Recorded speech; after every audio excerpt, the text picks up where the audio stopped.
me, right?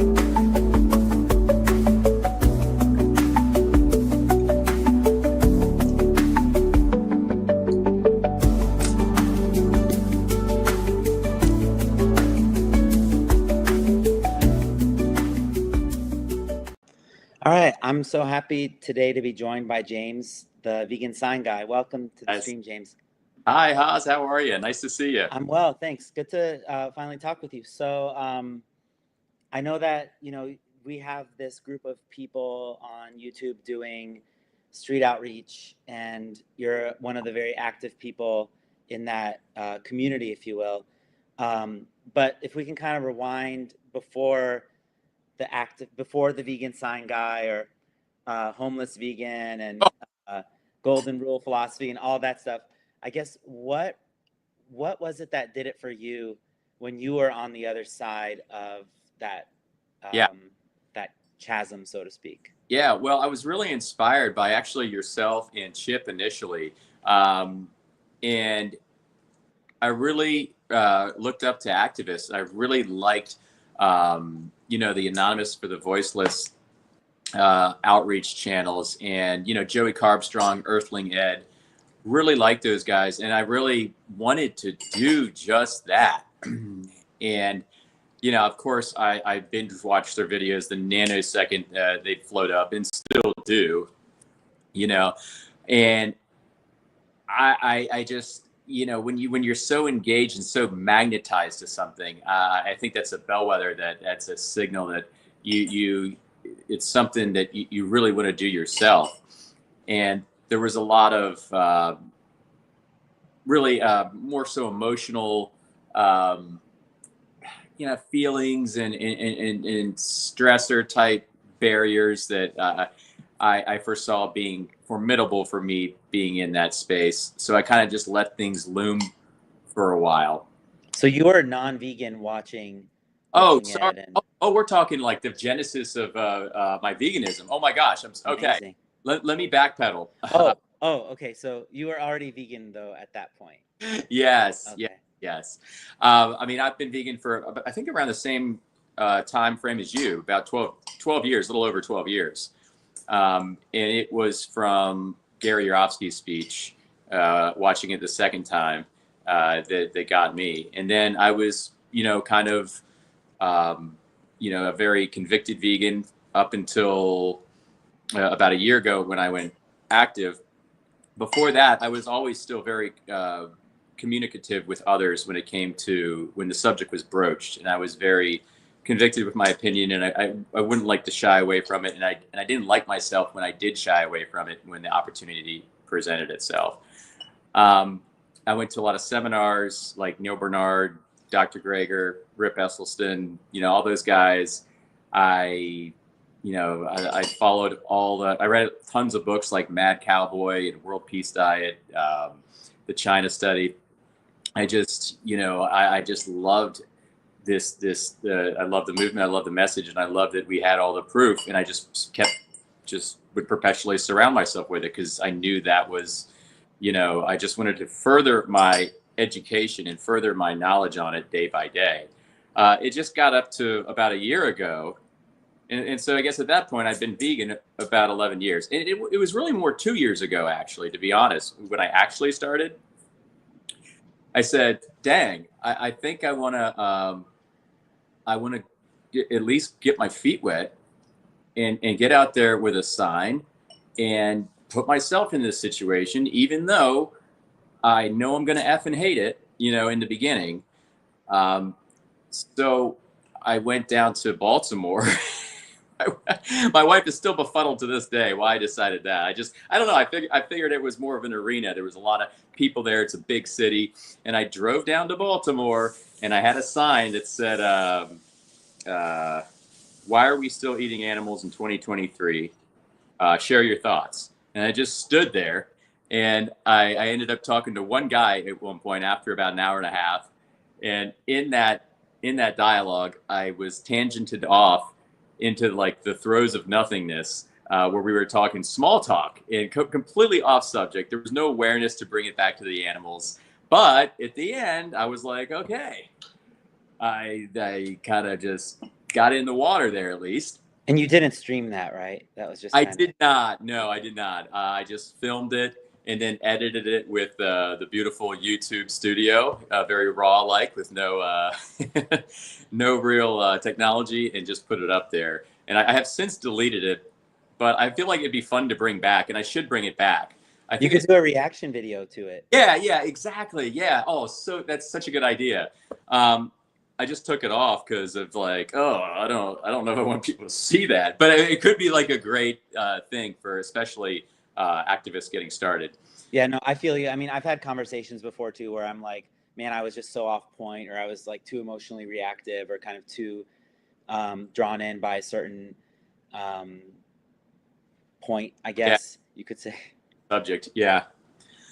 Yeah, and that's kind of how that was. And then I went out. It was June of 2023, and then it was October of 2023. I went out again to Baltimore. Was a little more comfortable. Had the same sign, and then it was February of last year. I went again to Baltimore and did like my third outreach. And then I really started in the summer of last year, just going live and see kind of how that dynamic unfolded. And up to this day, I think it's the absolute best thing that we can do with outreach, because it just hits on so many cylinders. From how it's all just organically unfolding, and that appeal from people that might come in to watch, from the fact that we're putting a little bit of limelight on the subject live in disrupting these kind of societal flows that just move with what they're used to, and and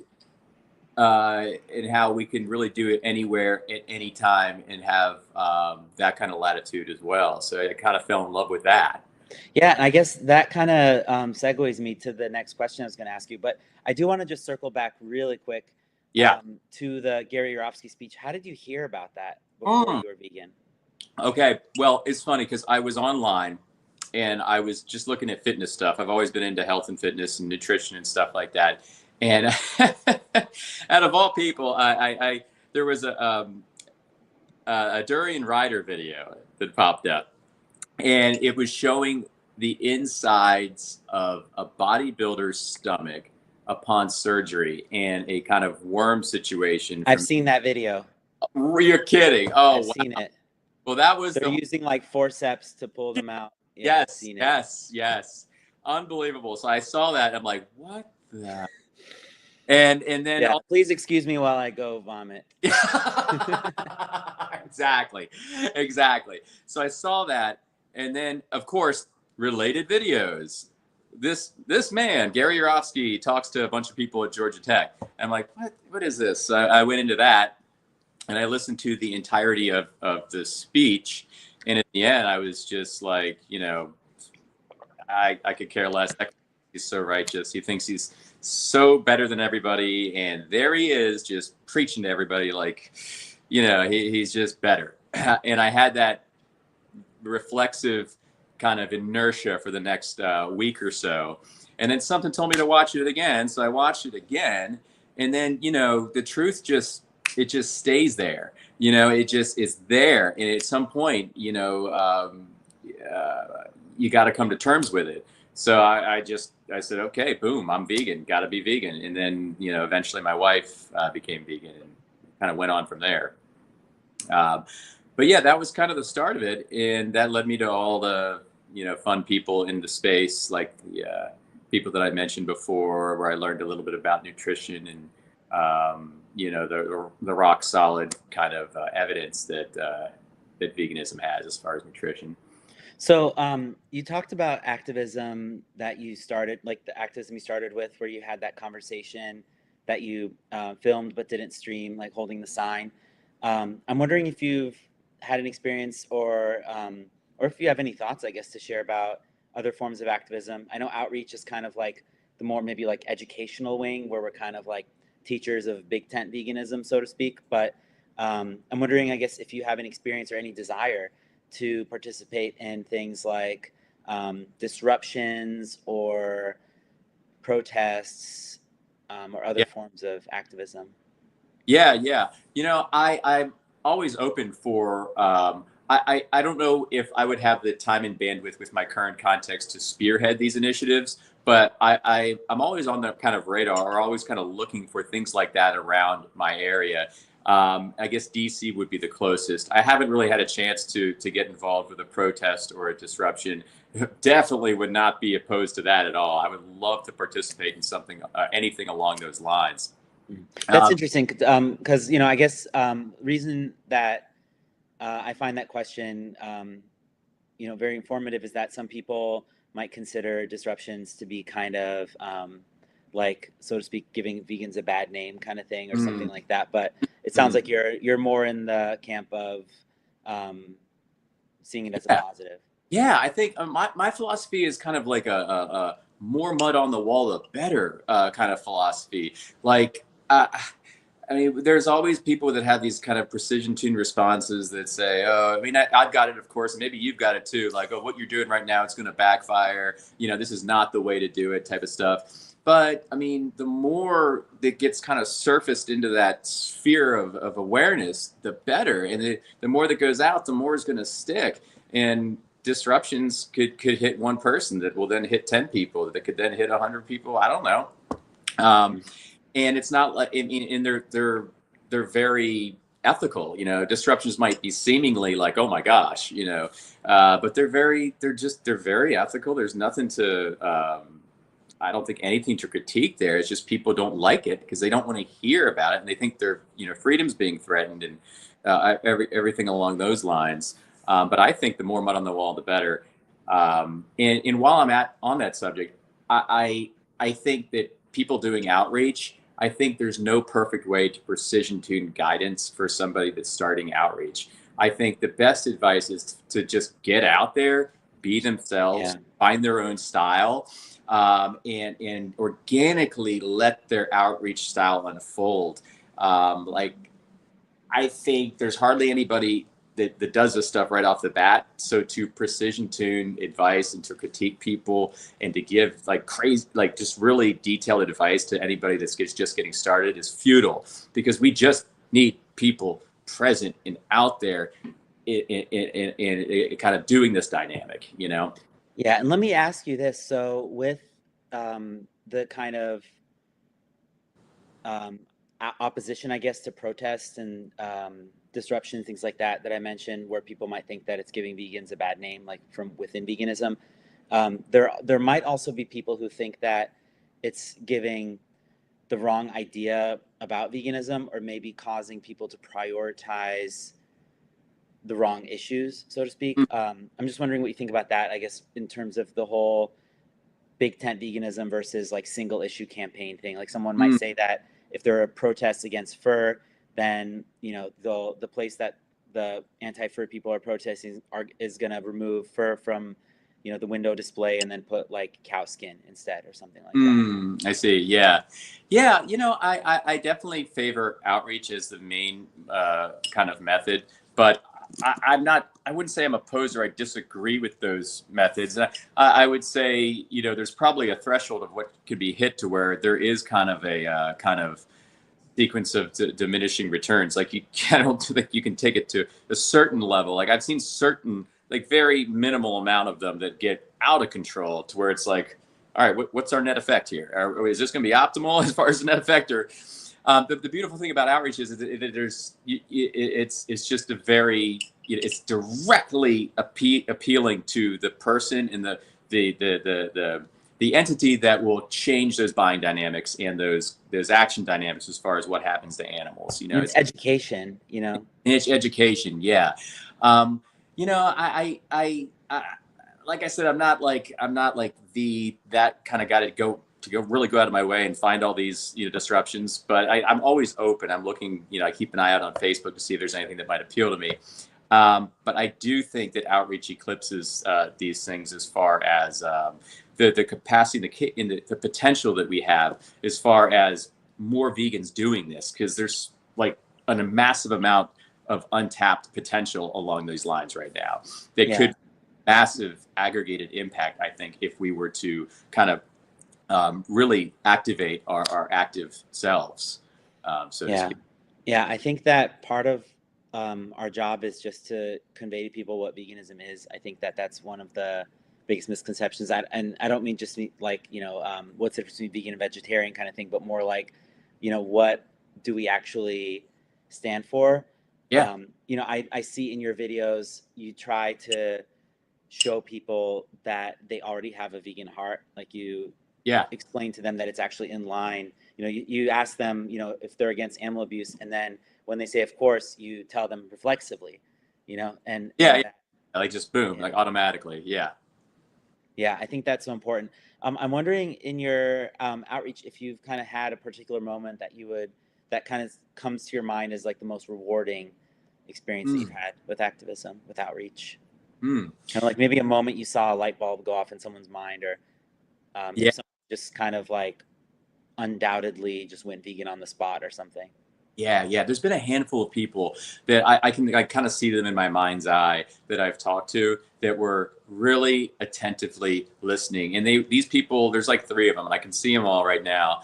And they were all with other people, but they stood out because they were directly kind of very much feeling the message that I was putting out, and they were kind of markedly expressing so, and they were inquisitive, and they kind of stayed back when their friends went on. And I could tell that those people, there was a marked impact made. Um, those moments, they kind of they'll surface on the way home. When I'm done with activism, and I'll be like, man, I mean, there's definitely a reason to be out here and to be doing this, because that person that I talked to tonight, I had that connection with, is surely going to invest some time and thought in this, and there's a strong possibility that they change. Um, I think that alone, having these moments like that, are totally worth it, because these people, good people, don't know, and that's another one of the things that motivated me to get out there. Good people do not know, and it's being purposely. Food is being framed purposely as this mellow thing. It's just food. It's just what you eat. It's being purposely framed like that by controlling interests. And these poor people don't know. And they're so inundated by that 99% influence that's on the other side. Yeah. Uh, And and there's no free choice without awareness. yeah, yeah. So to have that ability to have, those few connections that I do remember, and sorry, not right now, not right now. Pardon me. Um, have a mini vegan over here with me trying to get my attention. Um, those moments make it 100% worth it. And just being out there living your truth, being out there, in the big city where you are, and I'm in a city, just being out there living your truth is rewarding enough, I think. But those make it very much worth it. And they make it Yeah. that, this is something that needs to be done. You feel that. So what's been the hardest part of outreach for you? Well, the curve, I would say, going up that kind of comfortability curve, um, you know, in the beginning, I am a very, myself, I'm a very people pleasing type person, right?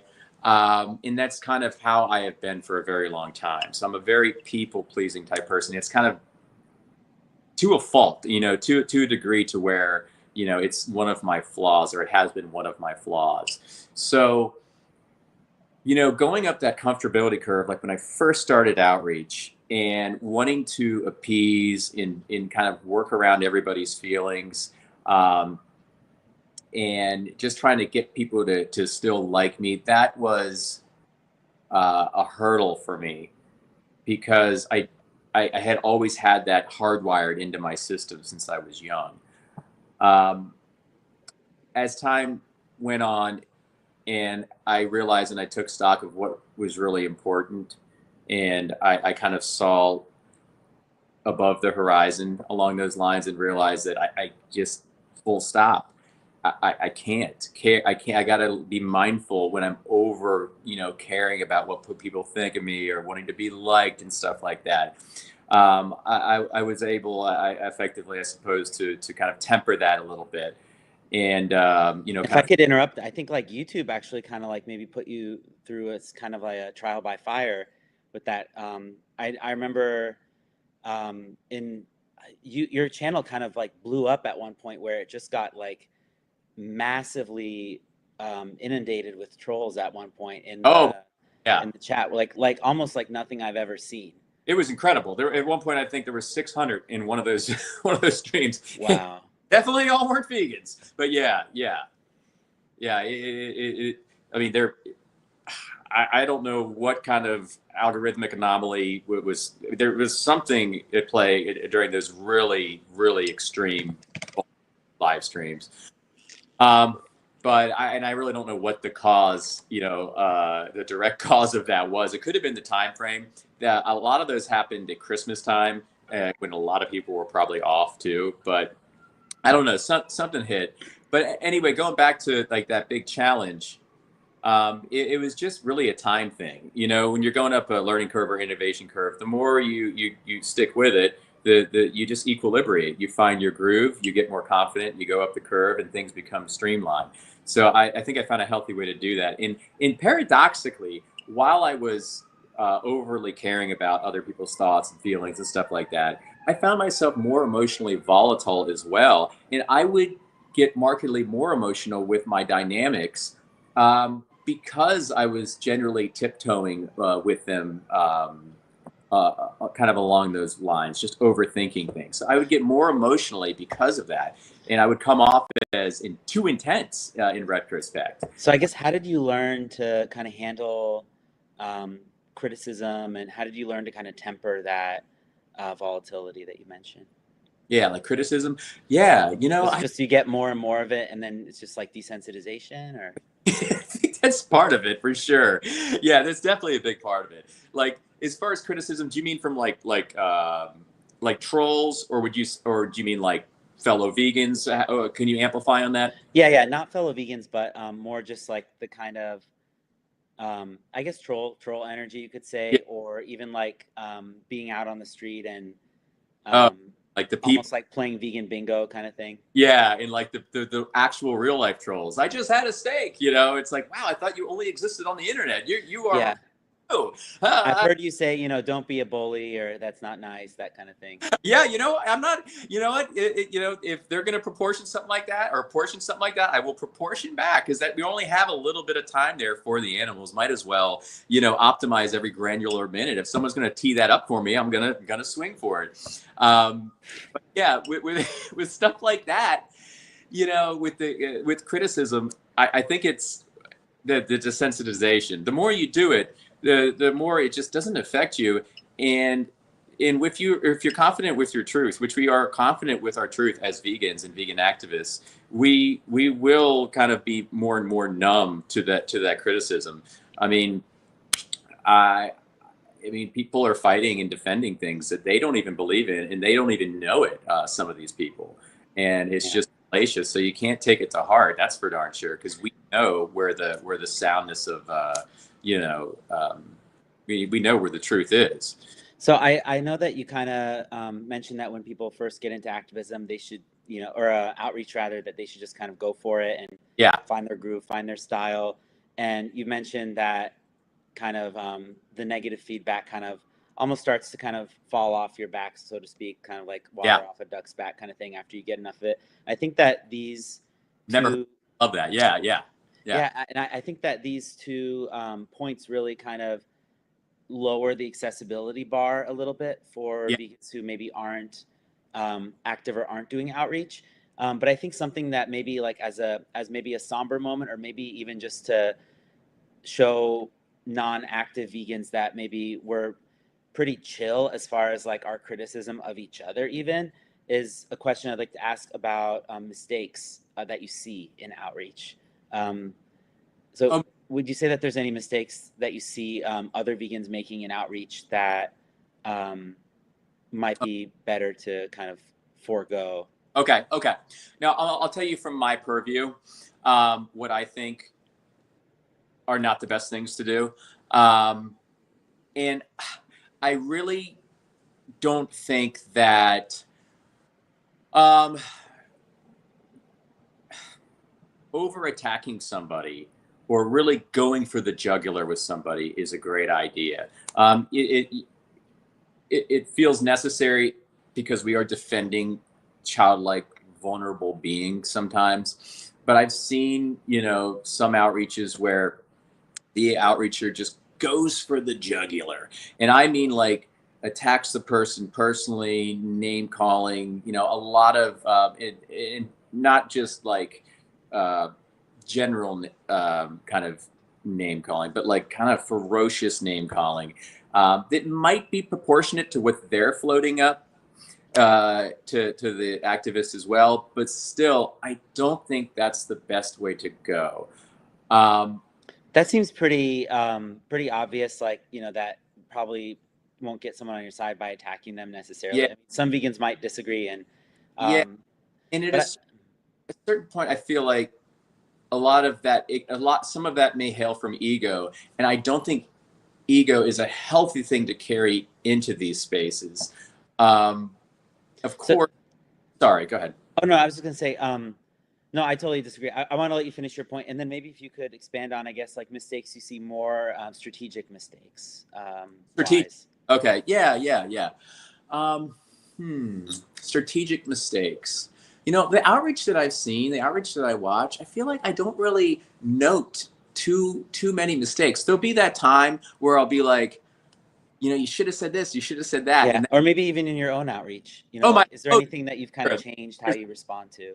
yeah, yeah. So I mean, um, geez, let me steep with this for a second. I mean, I've done a lot of them now, and I found myself like I used to be very combative, maybe like 3 or 4 months ago, with more combative, I'll say, 3 or 4 months ago when it came to somebody that wanted to troll me in real life, that were really wanted to go against the grain or just say, you're out here doing this, but these things are more important. And it really kind of stokes me a little bit. And I would, there'd be a few outreaches, if you look back, through whatever my library of outreaches, where you'll see me kind of get a little too intense with them, a little too red in the face with them, and just taking things a little overboard and maybe leaning into that kind of now I'm in attack mode type of Mode, yeah. I guess that jumping the gun emotionally is definitely one of the mistakes I've caught myself doing. And I think I've since equilibrated and found my groove more so since those outreaches. But that's definitely one of my biggest mistakes that I have done is just taking things too far emotionally, too fast, making it an argument rather than a conversation. It's got to be a conversation. So that's one of them.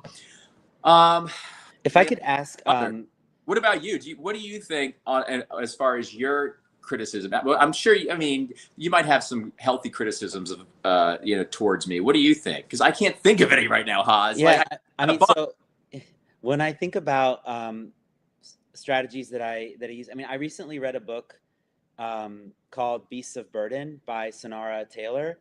And this book was about basically animal and disability liberation. And one of the things that's stressed in this book, at one part of it, is kind of the use of like the argument from marginal cases, where basically, and I'm trying my best not to kind of like misrepresent what this book said, but it kind of brought up issues around using people who are disabled in one way or another, like intellectually or otherwise, as kind of marginal cases. For example, like when we talk about in outreach, what would be like a so-called morally relevant trait, and our interlocutor says something like, well, intelligence. And then oftentimes, you'll hear the vegan then say, so would you would you be in favor of holocausting? And now I'm at the point where I'm using my kind of own words now and less kind of riffing off the book, but basically just, this idea of kind of pitting disabled people against the non-human animals for whom we're advocating. And I see. yeah, I guess that, you know, reading about that has kind of changed how I approach that to some extent. Mm-hmm. In some way, I do feel like saying morally relevant, um, and then explaining to somebody that intelligence shouldn't be morally relevant Yeah. is respectful to the disabled community, Yeah. because we're saying that that shouldn't matter Yeah. for them to be rights bearers. Okay. So if I'm Yeah. getting straight in the book, it kind of frames out that it's fallacious. It's just not the smartest thing and the most caring thing to kind of reference those that are kind of handicapped intellectually when you know, talking about this regarding veganism, like saying, well, what do you think, what if, could I do the same thing to an intellectual or unintellectual handicapped person, you know, since they have that intelligence? They're saying in the book that that's not the greatest approach. Yeah, I believe the idea from the book is that it's just kind of like a little bit othering or alienating. Yes, I agree with that, honestly. I personally agree with that. I think you won't hear me ever. I don't think I've ever really delved into that um, kind of utility when it comes to the conversation. I've just never really been a fan of that. I think I can convey it in other ways rather than that. And honestly, sometimes I feel like that could have a backfiring effect because Oh, James, I've been witness to conversations where people have bitten the bullet on, you know, making burgers out of, you know, people who are intellectually disabled to the, you know, extent of, let's say, like, you know, the intelligence level of a pig, for example, and been totally on board with turning them into burgers, kind of a thing. yeah, So it can definitely have that effect too, where you're like, you know, where I assume a vegan who goes down that line of argumentation and then has their interlocutor bite the bullet on that is like, holy shit, I just created someone who's more unethical because maybe they hadn't explored this, and now they're like yeah, concretely. yeah, yeah, absolutely. I mean, it's kind of scary, kind of some of the people's perspectives out there, their conditioning. It's kind of scary. They're so inundated with who they're influenced by and the things that are influencing them. Yeah, Um, maybe if we can switch gears to something a little bit, because I know we're kind of on a tight schedule. I have a lot of questions to ask you still. yeah, Uh, yeah, so definitely. you brought up the word conditioning. So I know that you're a runner. I've seen you film from you know, a run before. Yeah, I'm wondering kind of like how you stay um, motivated, I guess, and avoid burnout. Is running one of those things yeah, that kind of yeah. helps you clear your mind? Yeah, absolutely. It absolutely does. I mean, I fell in love with running about 4 years ago, and it definitely I can see it definitely being something that helps me curb burnout. I run a few times a week. I'll run between like 5 and 7, or maybe I'll do between 7 and 9. I like those kind of distances, and it gives me some solace and time to be with myself. Love my family. I love my wife. I love my kid. Love my cats. They're great, but I do love having solace too. That gives me some time to be with myself, to be out there and just present in nature. And it is quite the resetting tool. I'll definitely agree with that. It's quite the resetting tool. And plus, it's, you know, working on our kind of physical canvas, so we can still be those billboards for veganism as far as the fit status and the fit aesthetic. So yeah, absolutely. And you go to the gym, right? Like you work out at the with Yeah, weight. I'm more into like kind of like functional fitness type stuff. So I'll do a variety of like interval training type stuff, Cool. little bit of I guess like cross training type stuff in general. I guess that's part of the interval training. I do a lot of kind of like yoga type stuff, like just kind of Oh, cool. core work type stuff. Like I'm really big into just recovery focused kind of training for myself. So um, I kind of approach training from a very longevity forward perspective, but I do enjoy like some powerlifting type stuff too. Recently, I deadlifted, I think like 355 pounds Dang. for one rep. So I do like to kind of keep my focus very broad in terms of physical Yeah, class. yeah, Like I'll do like, you know, cycling, little bit of running, little bit of interval stuff, yoga, Pilates, that kind of stuff. Just kind of kind of keeping my fitness varied. I think that that really helps me just with like what I strive for myself is these pillars of fitness that I have in my mind, which basically would be speed, strength, and flexibility. Mm, So I yeah. try not to kind of let any one of those three pillars get like out of balance with regard Yeah. to the other ones. I like that. I like that a lot. Yeah, it's good. We got to have that. Like burnout. To be candid with you, I don't think I've experienced burnout quite yet. I know it's probably on the horizon somewhere. I'll tell you one thing though. I do have weeks where I'm like, I don't want to f and do this, you know, and and then I won't do it. You know, if I have a day picked out, sometimes I'll just go back and say, okay, I'm not going to do it. But I'll also have days where I'm like, I'm not feeling this at all, and then I'll still do it. But it'll be markedly expressing that I'm not that into it. My energy levels are not that high. But I think maybe my fitness routine or my running is something that's kind of tempered that burnout. I don't know.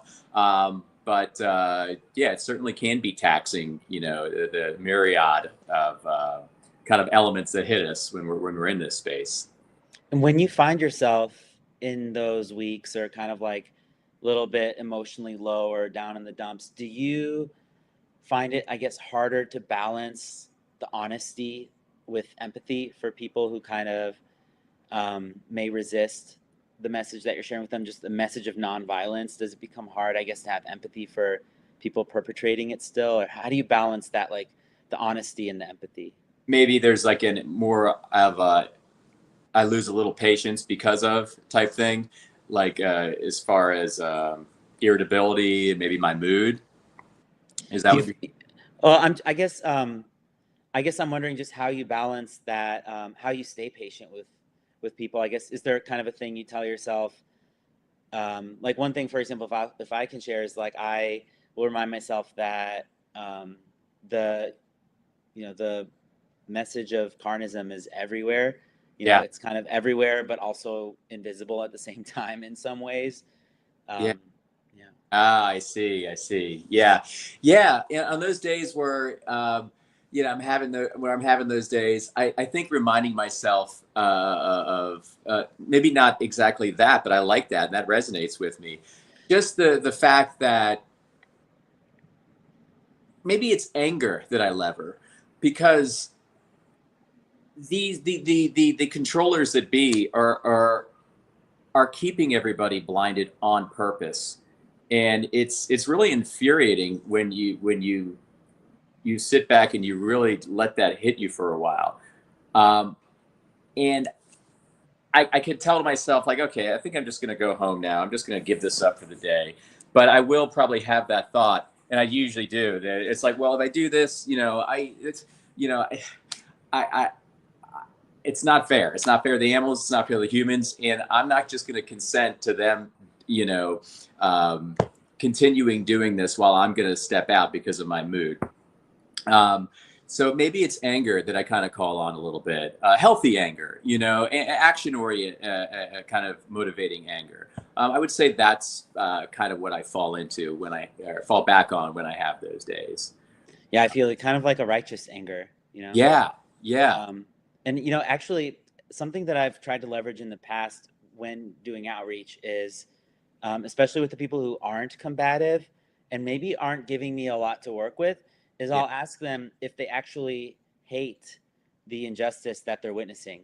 Like especially if this is something that I've asked people at events like Cubes, for example, like video outreach events where people are visibly upset at the violence that they're witnessing on the screens. Mm, Something that I found effective is just, to get consensus with the person with whom I'm speaking that this is something that we both hate. We hate that this is happening to other animals. I see what you're saying. Gotcha. I see what you're saying. Yeah, yeah, yeah. Really, kind of ask that, get in there directly and try to flesh out some real thoughts and feelings on things. I see what you're saying. Yeah, And, kind of encouraging people to just honestly let their disdain for unfairness, yeah. come out in the open. There's a site called howdoigovegan.com And I believe it says on that site, vegan, being, at least maybe the last time I went or whatever, it said being vegan means being fair. Yeah. And that's something that's really stuck with me. Yeah. I see what you're saying, and kind of really now understanding what you're saying. I would say that a lot of times I'll try to really appeal to somebody's nobler motives, and I'll really try to dig in there and appeal to their nobler motives. Like if it's some kind of like, if it's like an alpha dude, I'll be like, I mean, you know, I'll kind of frame that whole kind of guardianship type thing, and how, you know, I'll ask them, do you mean, in so many words, you know, if they'd rather be a guardian than a bully, you know, in different wordages, but that's how I'll try to frame it, just to get in directly and appeal to their nobler motives. Because a lot of people are proud to be good people and they want to be protectors. And even if it's a, you know, a woman, you know, I'll point out the injustice and how it is so directly against feminism and women. So yeah, when I sense that and detect that kind of lack of empathy, I probably I'll heighten things up a little bit just to make it more vivid, more apparent, more obvious to the subject. This is something that also I've used, not exactly when I detect a lack of empathy, but more so when the person with whom I'm talking is almost kind of speechless or doesn't really have a lot to say. Yeah, Almost like a way to kind of galvanize their emotional center, so to yeah, speak. yeah. I see what you're saying. Yeah, and those are challenging kind of inflection points sometimes too, because those are the ones that I think can kind of galvanize or catalyze that more heightened temperature.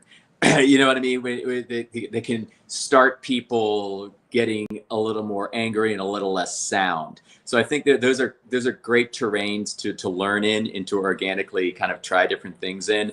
But on the basis of you know, using it in response to lack of empathy, I think it definitely has a obvious utility there. Yeah, It's I just think it can the way help. we go forward within it, you know. Yeah, yeah. In that case, I think it can help also. And I think that as far as the kind of like virtue, dare I say virtue signaling Yeah. thing goes, um, Yeah, you know, right.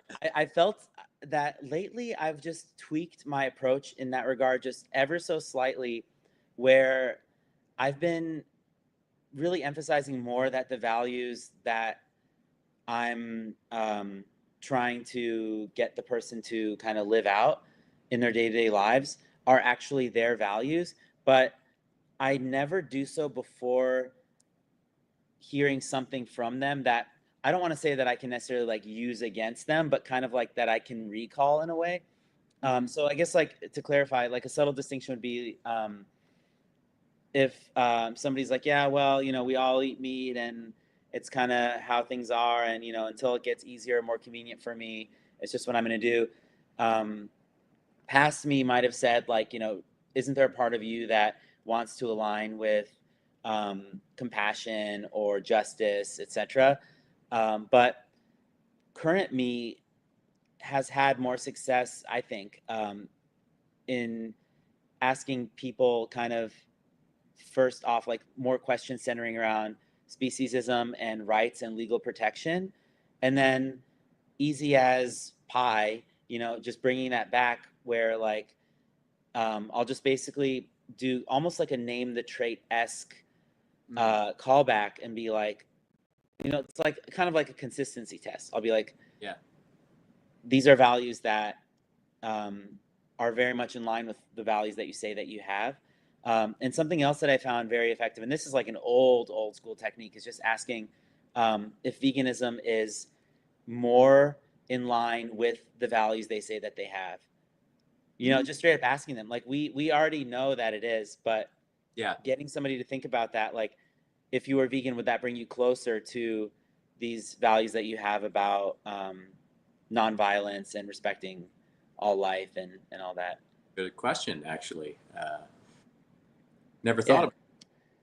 Yeah, maybe it's one to good one to keep in your back pocket. You know, it's good to have these little, I dare I say, kind of tactics. While at the same time, of course, we want to be present and open and all that. But yeah, I Yeah. found that it's good to kind of know exactly kind of how to pivot, and there's a little bit of, I guess, like psychology behind it, where For sure. we have to know kind of how people envisage themselves, in the Yeah. world, going through the world. Yeah, and kind of meet them there in proportion accordingly, and try to tailor make that activism real time. Yeah, I guess that's kind of a good segue to my question about signs. So you're a vegan sign guy. So I'm particularly interested in your thoughts on the signs that we hold. For example, on my sign that I have for the social experiment model, it just says come join or come participate in a Yeah, social experiment. And I'll have probably in the course of an hour on a busy street in Chicago, probably 1,000 people walk by yeah, throughout the course of that time. And out of that 1,000 people, I might have, in the hour, maybe 4 conversations, 5 if I'm lucky. yeah. And part of me does wonder, would this, if the sign that I was holding said something pro animal justice, would that in some way be more effective than these kind of like these conversations where I'm investing time and emotional energy Hmm. um, into these conversations? So I don't know. I guess I'm just wondering kind of what your thoughts are about I, having a sign that's like yeah, vegan. I'll tell you, I love your sign. I love Chip's sign. I think those are, it's an incredibly great way to go. And your bearing is so exemplary. Your patience and how articulate you are when you're going through the series of questions. I think that I think really both approaches are great. I mean, just watching you and your activism in the last week, like with that sign, you had a lot of people that they do continuously come up. And I know you do have a lot of volume of people walking by, a lot of people in Chicago. Yeah. Um, and I feel like it depends on the individual too, the activists themselves. Like I find myself to be very gregarious when in public, and I just find that to be my comfort zone, right?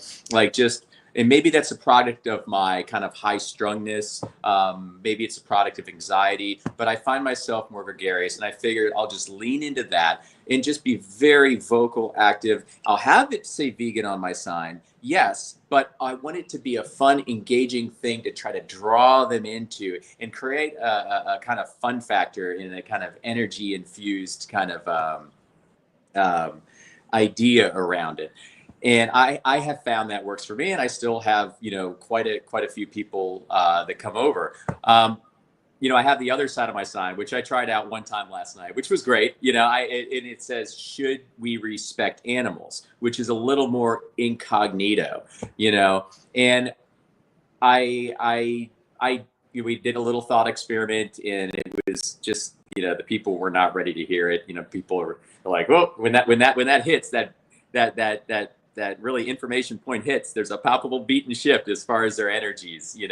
I think with the dynamic, but with with a skilled activist, that's it can be easy. That's where you, and with your activism, kind of guide them appropriately through. But I mean, for me, in my experience, I just prefer having it all known right there, and I think that works. And I think it works with your sign as well for you. And I think Chip makes it work perfectly. As long as we get people over and talking and spark the dialogue, I think that's the MO.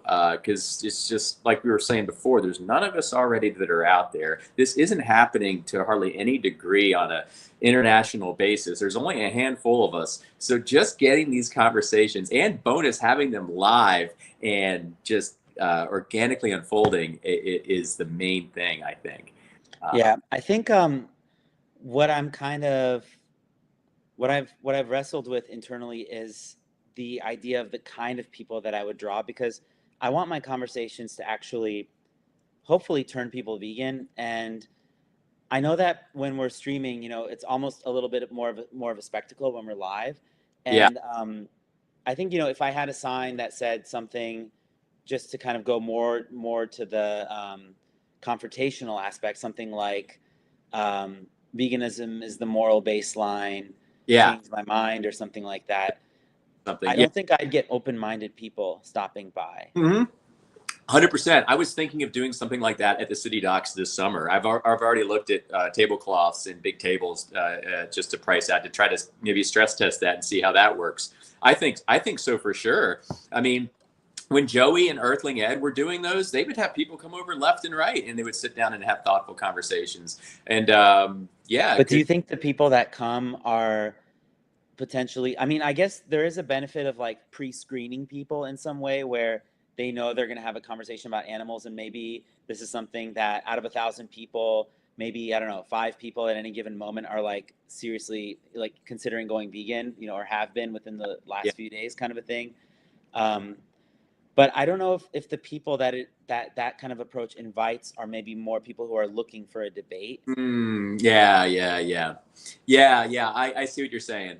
Yeah, I think a larger portion of them that would stop by, rather to the portion of people that stop by, say your sign. Yeah, there'd be a ratio there that would illuminate to what you're saying. Yeah. What you're saying, like they'd be more so apt for or wanting for debate. Yeah.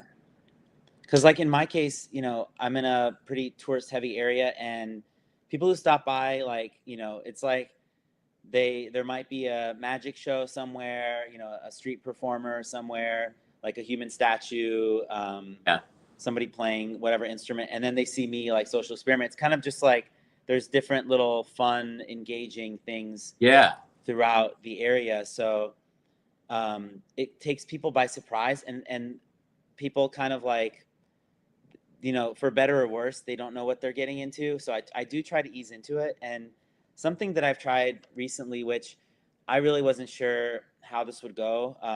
But after I saw Chip do it a few times, I was like, maybe I could do this. So this was a huge learning moment for me, is just be like, so I'm an animal rights activist.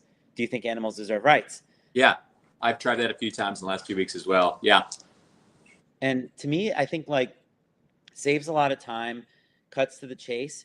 The only downside I've noticed with that is that when you hear the old tired excuses to keep commodifying animals, you're mm, not able to call back to yeah. the That kind of like values they value profess. agreeing on. Yeah, yeah. I see what you're saying. Yeah, I think I actually do like that, and I've had some pretty. I felt pretty comfortable, pretty good using that one in the last few weeks. And it's gets right to the crux of things right away. And then I like to even say like last night when I had the other side of the sign flipped, I started off with, you know, should we respect animals? Should they have rights? Should we at least give them bodily autonomy? And that's kind of like in a way getting into their you know, values. But I see what you're saying. It kind of um, leaves that. They're too fresh, you know. Yeah.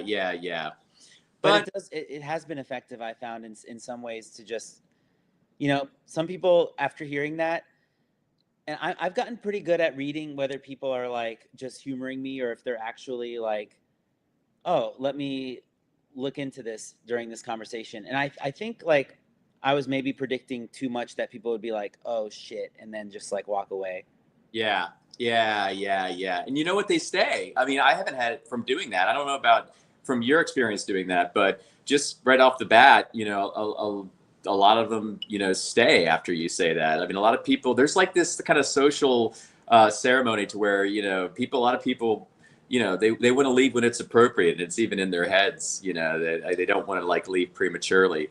I don't know, but it's definitely great for elongated conversation. Yeah, that being said though, I do find myself sometimes kind of like talking to myself in a way, almost like when somebody's listening and I'm just like, you know, I've said a bunch of times, you know, like I won't talk your ear off or I'll let you go or something like Yeah. that. You know, I don't openly acknowledge like, oh, you look like you want to leave right now, but Yeah, that's. I laugh out of empathy. Yeah, I know exactly what you're talking about. Oh or yeah, you're just like, wow, like you almost feel like a preacher yeah. to You some really extent. do.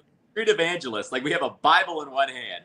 Yeah, yeah, yeah. So I know we're kind of maybe in the last 15 minutes or so. So I want to just run through some objections to going vegan that you hear, and I'm curious as to kind of your takes about them. So You know, the one that we hear a lot is just like, you know, if you do it the right way, you know, Yeah. give the animal a good life. Um, what's your kind of like strategy to handle that?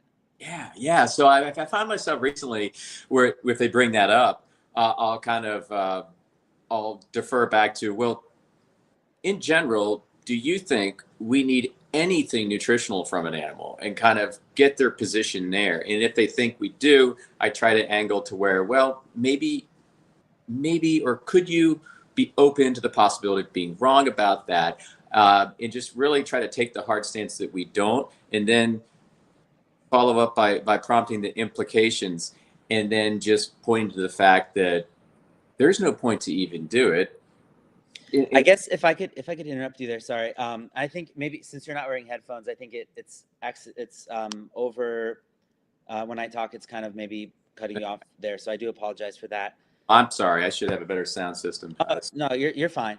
I think we've been getting on okay with it, but so my question is, I guess when they bring up the do it in the right way, and you bring up the nutritional necessity or lack thereof, are you kind of assuming that they're seeing eating animals as a necessary evil? Because the way I see it, if they're saying, you know, if you do it the right way and give them a good life, that almost gives off the feeling to me that they don't see it as evil. So whether it's necessary or not, they're like, it's not so bad if we do it well. I think if we pop the hood underneath, their sentiment there, you'd find that they're still seeing animals as objects and not beings with awareness. I think that's evident when somebody responds like that. But if somebody says, "Yeah, we can do it the right way," a lot of times I will be like, "Well, how do you take somebody's whole time horizon, take them away from their families and their life in the right way?" I'll use that one too. Mm. Or it could be like, well, I'll posture with the nutrition stance and then go from there. Or I'll kind of vividly just script how it even happens in the right way, because they're still getting their throats slit. I can make that graphic by describing that. But, just the way that they would initially posit there, I think that would allude to the fact that they're still in this kind of brainwash that animals are objects and they're not beings with awareness, and maybe we have to just kind of operate out of that. Right. Have you ever tried asking what it looks like? Because I've done that a bunch of times. Like somebody says, give them lots of space to roam, whatever. You're like, and then once they get to the slaughter part, kind of like, putting our weight onto that topic, so to speak, and kind of like making our interlocutor hover there. I don't even want to say interlocutor necessarily, because I don't really see it as a debate, but Yeah. just asking them like, what does humane slaughter look like? Just a very open-ended question. Yeah, I haven't really done that too much. I think it's a great idea to kind of integrate, because it lets them answer maybe partly their own objection. Yeah, like how does that work? To get to that part, what can you're starting to use those two words, humane kill, in the same sentence. You're starting to describe vicious things and trying to paint them as best you can compassionately. It becomes this thing. So yeah, I mean, it kind of, that puts the burden of work on them too a little bit. Yeah, but there are people who answer very succinctly, and they just say as quick as possible or something like Yeah, that. yeah. And something like that is like, well, how would you feel about that if someone did that to you? I mean, I found myself, reflexively saying that back. That's a little bit problematic, I found, because people can tend to want to act kind of like edgelords and just be like, and almost act nonchalant about that idea. Yeah.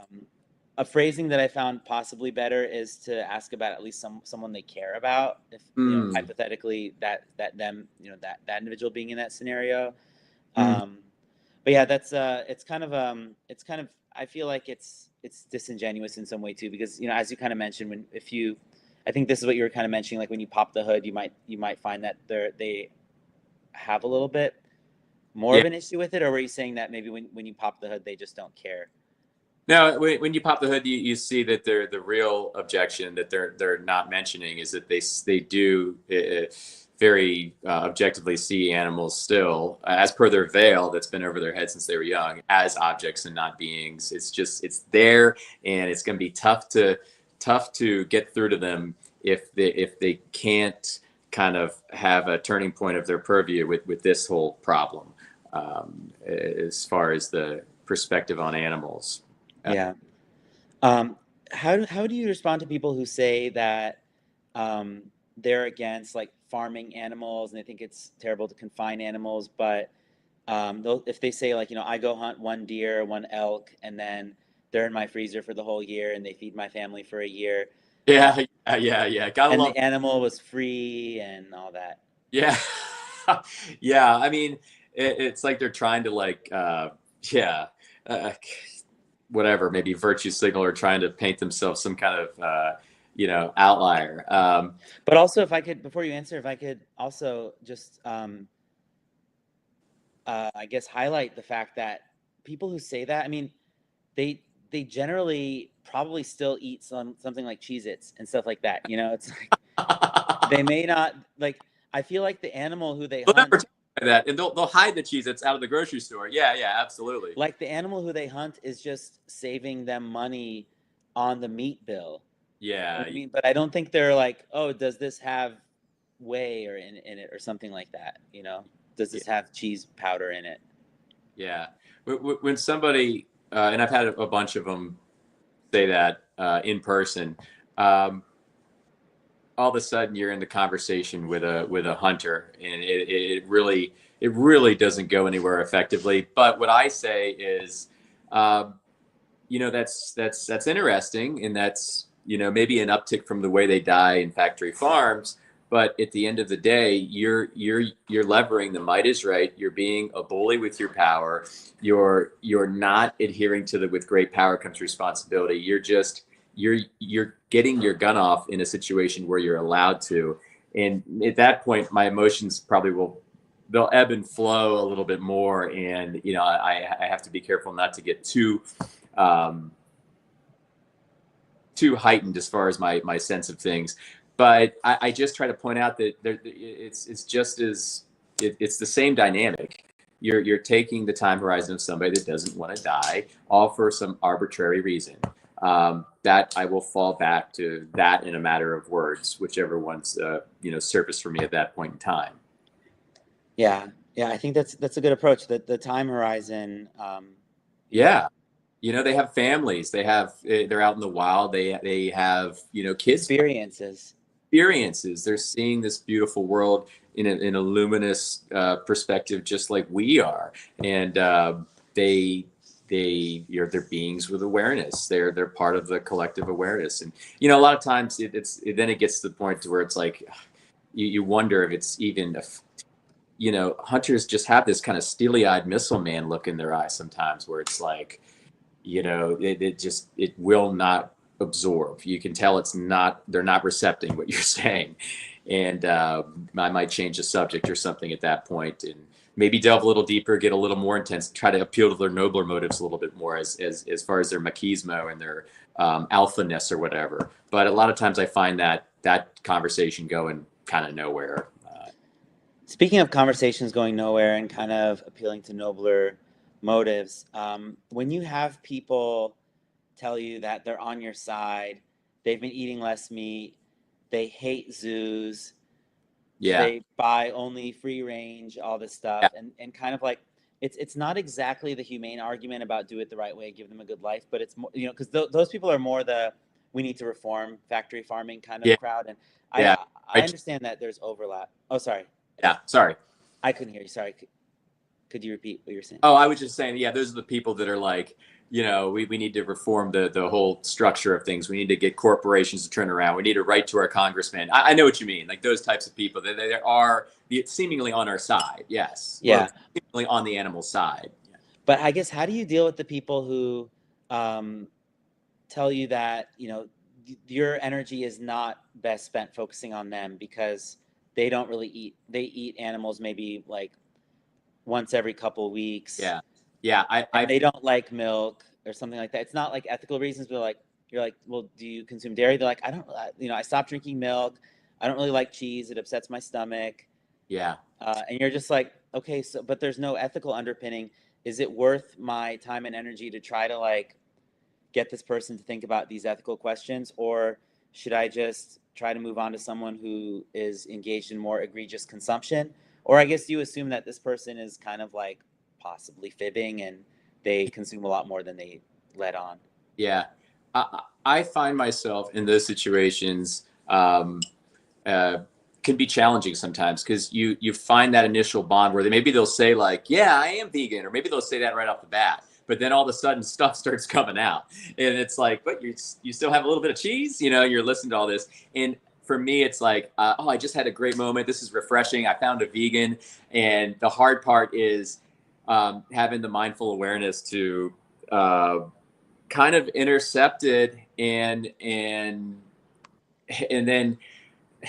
I it's. remember a conversation that you had actually. I think there was this lady who said she was vegan, and then it came out that she like ate fishes occasionally. Yeah, I think I remember that. It was pretty recent. Yeah. And that same lady was critiquing like our versions of our outreach, saying this is not the way to do it. I remember her. Yeah, I am vegan, but I do fish, and a lot of the times those people are being disingenuous, and maybe they just want to be. Maybe part of them just wants to be affirmed and liked, and thinking they're doing the right thing. But I think it's still honest to the animals to let them know that they're not, just in a way that's fitting, just to let them know like, well, you're still.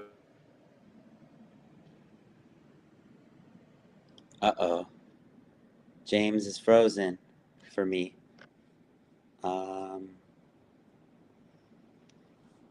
I just lost him all of a sudden. I think you guys can probably Saying there's still some inconsistencies there because you're. Sorry, James, we're we back. lost you for a second. I don't know if you lost me. Oh, all good. Just for a nanosecond. But yeah, I think it's important to have that realization, and to kind of still go into activism mode, and still educate them and let them know they're still paying for systems of violence, and it's still a bad thing, instead of kind of letting it fizzle and dissolve. And then being mindful of the time you're spending with them too. Like last night, I had like some kids that were just staying there forever, and at some point it's not optimal because you could be reaching other people. But going back to the conversation with the person that's seemingly vegan, I think hitting the right points, in letting them know, some things via some tough messaging, some like tough love messaging, and then letting that steep and letting the conversation kind of, just kind of materialize and happen, and then move on at some point, because at some point it's just not great for the animals. We only have a certain amount of time that we're spending out there as activists. Yeah, I think there's something to be said for the concept of a filibuster, and I think people, I don't put it past people to filibuster us. If we're out doing outreach, like I think that there may be, I'm not, saying that any person in particular has done this to us, but I think people can and will waste our time. Yeah. If we let them. I think they certainly will occupy us and then prevent us from reaching other people. I genuinely think that people are shitty enough to do that. Yeah, I've been on the receiving end of that for sure, with a handful of situations. And at that point, I'll just be like, well, I won't take any more of your time. And people will be like, well, I mean, you're out here, I can stand here, right? I can still stand here, and it will be evident that they're just trying to waste our time. I think that is a thing. And just having ways to get the flow going. Sometimes I'll look at the chat, and like a few times they'll be like, well, I'm just going to hang out here anyway, after I've already tried to encourage them to leave. You've had that happen? I've actually had it happen. Okay. And then I'll look at the chat, and they'll be right there, and I'll just start talking to the chat and pretending like they're not there, as to prompt them to move along, and I've done that probably 3 or 4 times. Wow. And it's a little awkward, but it gets more awkward when I start talking to the chat, and making myself seemingly the comfortable one. That'd be funny too if you were reading like Lewis says, or somebody says like, why is that person still standing there? Yeah, right. Oh, the comedy that could unfold, the comedy that could unfold, and there's a lot of fun that does unfold when we're out there. You know, I mean, I don't know about you, but I do have fun when I'm out there, and with the people in the chat, you the vegans shoring you up with support. Dude, that is the best part. And Yes.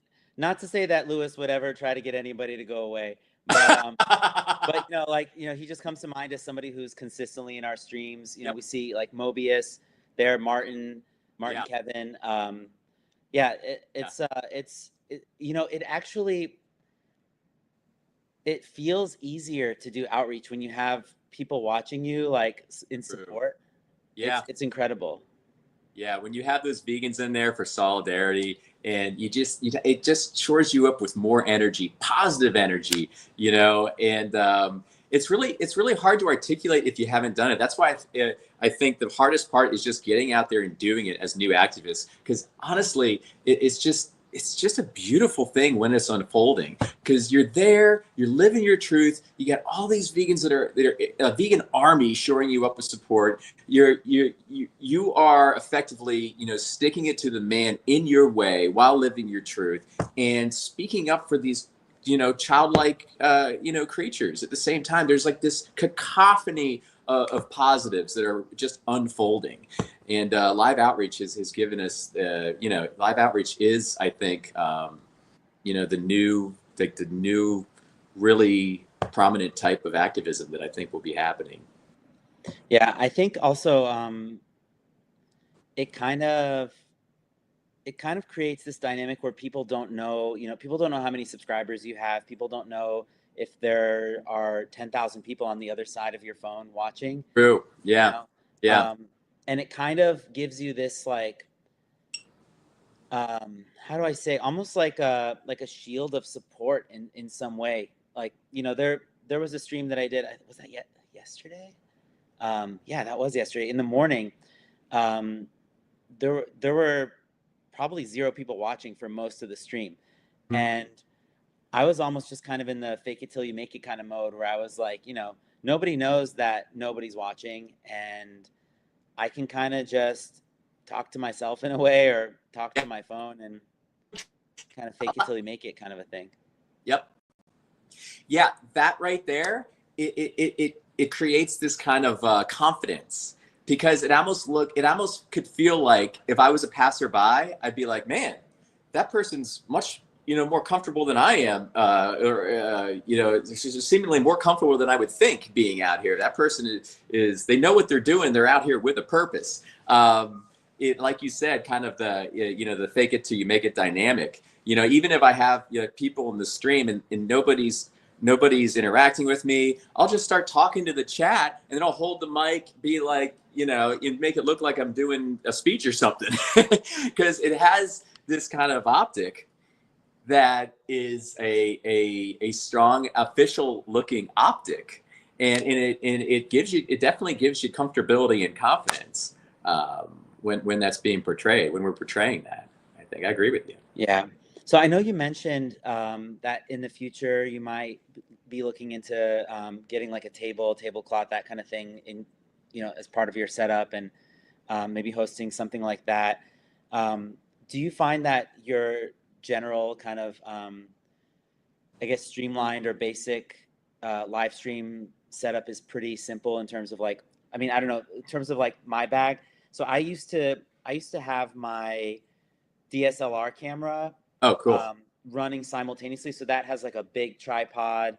I would have like this little LCD monitor screen on top of it, so I could see myself, like I could see what my camera was seeing. But then I had the memory card of that, and then a separate audio recorder that I'd have to go and connect to my computer, sync the audio later, and then I would also have the microphone that I use for my phone taped to that microphone. So I would basically be running 2 microphones simultaneously, and then I'd have a little like gooseneck phone holder attached to that main tripod. And what I realized was like the setup was heavy, it was complicated, required charging a bunch of different parts. Yeah.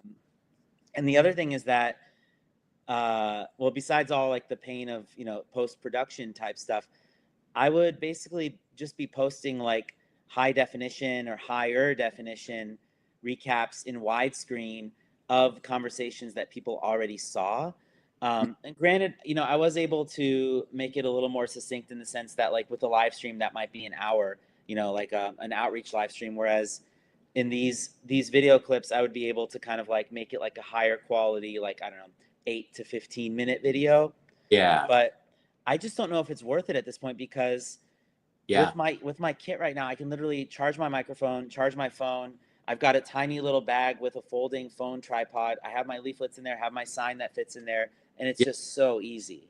Yeah, yeah. Like you said, like framing it out and having those clips and stuff, that's great. And I just use shorts for that because they're so quick. Boom, you got shorts. And I'll increase like my library by 5 each week just from live streams. And then how easy it is to just exact live streams. Like you said, it's just, you travel light. Like I got these things, you know, and you know what these are, right? The Rode, little Rode kit, transmitter, receiver, which I think are very important as far as audio quality. And then it's just like, I got my backpack here. I got a little checklist to make sure I got everything.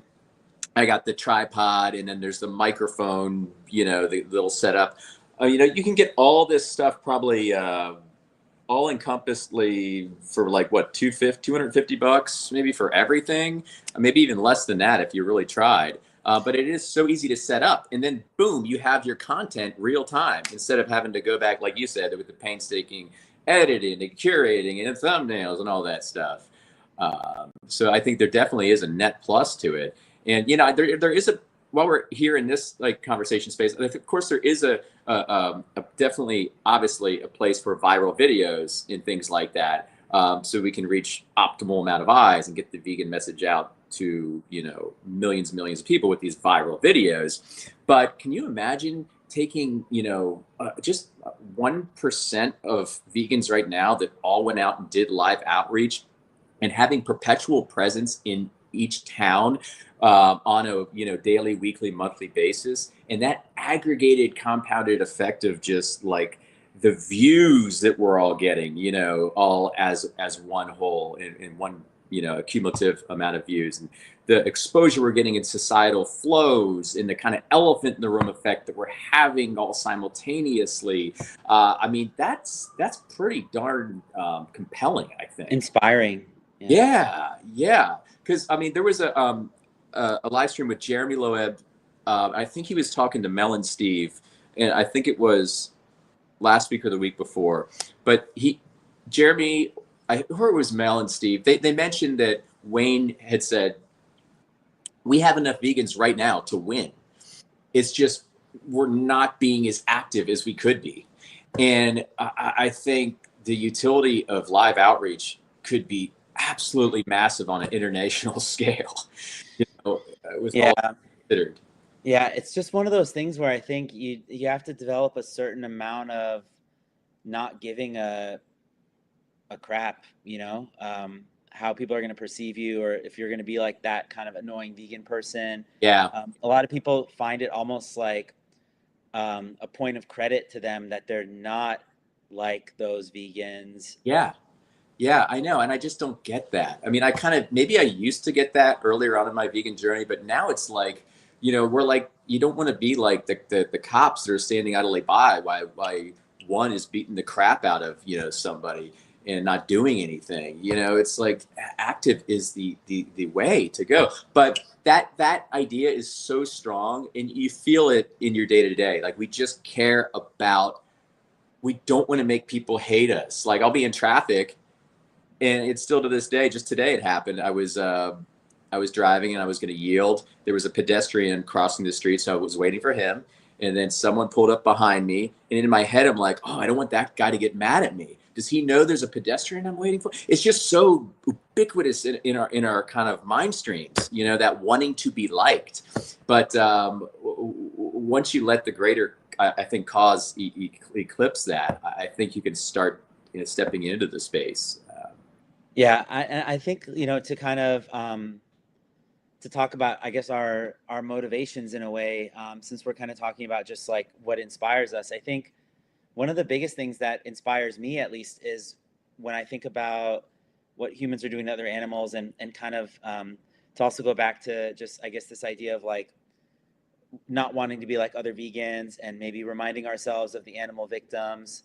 My focus stays on those victims, but I think a big part of it that's kind of started to creep in, especially since, I haven't been to a sanctuary in a long time, or I haven't been to like a vigil, by like, at a slaughterhouse or something like that.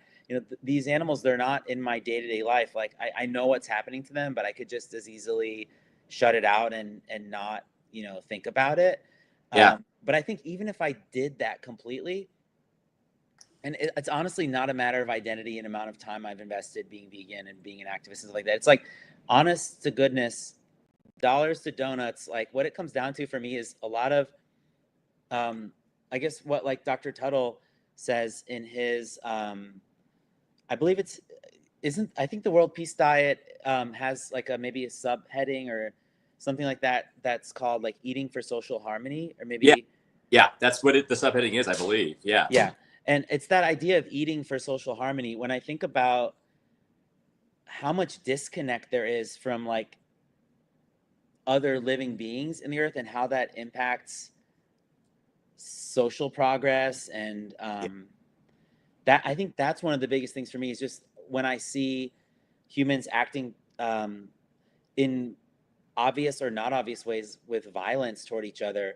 I know Dr. Tuttle talks about this a lot too, how like we have this boomerang effect where things come back to us and they sow seeds of injustice.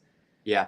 And that's been one of the most sustaining things, actually, that message. And I'm so glad that I read the World Peace Diet. Oh man, best book I've ever read, hands down. But you're right, it's the root, right? It's just like the absolute root is this kind of herding culture in this kind of, might is right mentality, and disconnect from what's actually happening. That's the root. And so I can see where, that's something that probably surfaces in your mind when it comes to what's more important, feelings or out here for the animals.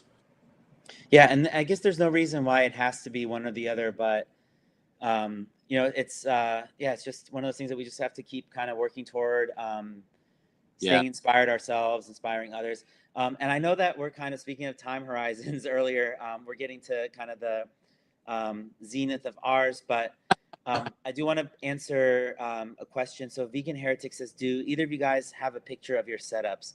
I think that I've recorded mine at one point at a previous live stream, but I haven't actually put together any kind of like video about it formally. You cut out for a second, Haas. Steven said a picture of what?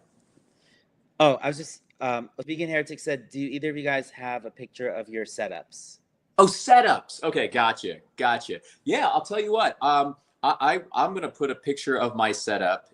I'll post it tonight on YouTube as a post. Okay. But he can see that for sure. I'm assuming he means the stuff, not like the live functional setup when we're doing outreach. But I'll take a picture of all my stuff kind of in a nice little square. Yeah, I think the question is asking about the equipment, like Okay, cool, awesome, yeah. Tripod, camera, etc. Yeah. Yeah. Okay. Yeah. I mean, mine. Yeah. I'll actually photo it. It'll be better, and I'll get everything so I don't miss anything if I verbalize it. But yeah, it's pretty basic. Pretty basic, and you can find all this stuff. Either at Target or online. You can find the Rodes or whatever works. I think Rode is really good. I like using Rode. Dude, my microphone is like $8. Was $8 or something. Maybe the quality's not too great on it, but yeah, I might upgrade it at some point. Yeah, you can find these refurbished too, and I think this pack that I got is around $200 for both. But I'm pretty sure you can find them more inexpensive than that if you look and you find a right time. But they definitely made a marked difference to my audio, which I had no microphone, and I had a lot of complaints for a while about the audio, so they definitely helped equilibrate that. But your audio sounds great. Like when the last week, your talks. You very clear audio. It's good to know. Yeah, I think the only thing I found is that sometimes the audio can kind of like clip if it's held too close to the mouth. But yeah. I think I'll probably stick with it for now. And if I start getting complaints about it, I'll change it. But I do appreciate that feedback. No pun intended.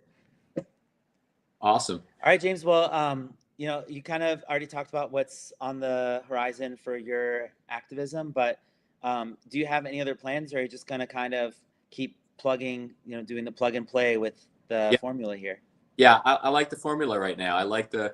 I'm probably going to scale back a bit for a little bit and do once a week. And I'm thinking of Saturday nights or Sunday nights. I really liked last night with the vivacity that I experienced out there and all the life that was teaming around and all the engagement. Like Saturday night a lot, so I might stick to Saturday nights. But Sunday is nice in our town too, so we'll see. Yeah, with the whole like debate table thing I was telling you about, how I'm not too like, you know, crystallized with that quite yet. You know, it's kind of more so it's something in my cerebrosphere, if you will.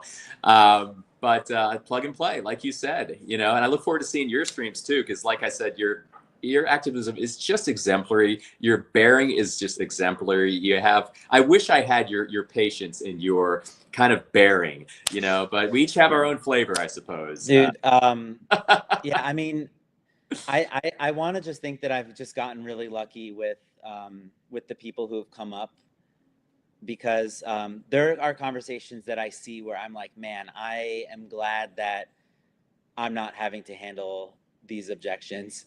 Yeah, yeah. Yeah, definitely. Patience is something that, you know, I still will continue to work on. But James, thank you so much for being here. This was, I think, a really productive conversation. I thought it was too. Beautiful conversation. Thanks, Haas, for everything. And, you know, I'll look forward to being in your stream next, seeing you out there. And, you know, I always love having you in mind. And, yeah. Yeah, keep speaking up for animals. And, you know, if you ever want to reconnect or whatever, just shoot me a message. Yeah, thank you again for being here, for kind of sharing the nuts and bolts of your kit and, you know, nuts and bolts of your argumentation handling, and, you know, also sharing your background and stuff like that. I hope that people who didn't get to catch this live get to still enjoy it. And thanks again for all the awesome vegans who are in the stream, like Lewis, Johnny, Nerds Like Us, Vegan Heretic, Mobius. Tessa was here earlier, I think, and had to go. And Jose Alberto Perez was here. Boss Man, Real Thing. Very cool team. Awesome. Awesome. Well, thanks everybody for being here. And yeah. Have a great vegan day. Yeah. I love saying that to people who are like clearly not going to. Clearly not going to do it. It happened to me last night. Yeah, my friend was laughing at me too. I'm like, well, you know what? It helps to get it out there. Absolutely. It's been an honor, sir. Thank you so much. And I look forward to our continuing to work together. And thanks for all the perceptive questions and, you know, having us learn from you as well. So I really appreciate that. I appreciate your feedback, and I appreciate your appreciation. And thanks for being here. Thanks for all your time and sharing your expertise on animal rights outreach. And have a great vegan day. Great vegan day. All right, Haas. All right. Bye, James. Bye, everyone.